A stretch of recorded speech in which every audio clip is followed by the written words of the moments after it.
Hello बच्चों, let's read the question.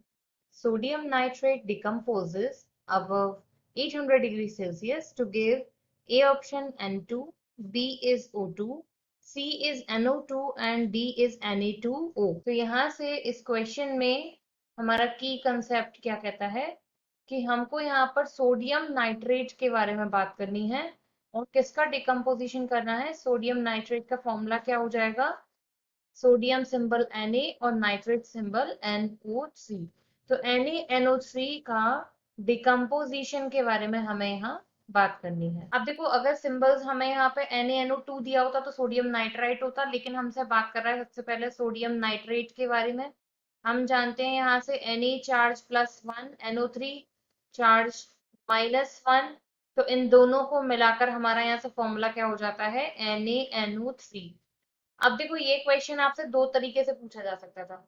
अगर जो आपका चार्ज है वो आपका लेस देन 800 होता या अप्रोक्स होता आपका 500 डिग्री सेल्सियस के इक्वल, तो आपको इसे हीट करने पर यहाँ मिलता NaNO2 प्लस O2। इस NaNO2 को हम लोग कहते हैं यहाँ से सोडियम नाइट्राइट।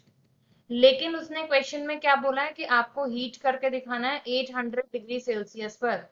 तो जब हम यहाँ से 800 डिग्री सेल्सियस पर हीट करेंगे तो हमें यहाँ से क्या मिलेगा, हमें ये कंप्लीटली ब्रेक हो जाएगा और ये मिलेगा नाइट्रोजन का एक molecule plus Na2O sodium oxide का एक मॉलिक्यूल प्लस हमको यहाँ से मिल जाएगा O2 का मॉलिक्यूल।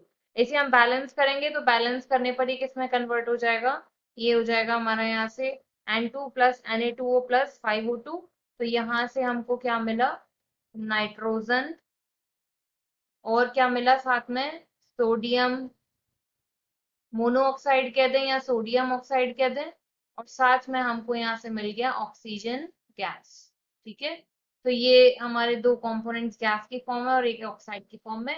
तो अब हम अपने ऑप्शंस की बात करें तो देखो, हमें N2 भी मिलेगा, हमको O2 भी मिलेगा और हमको Na2O भी मिलेगा। तो करेक्ट ऑप्शंस कौन से हो जाएंगे, option A, B and D are the correct option. I hope you understood well. Thank you.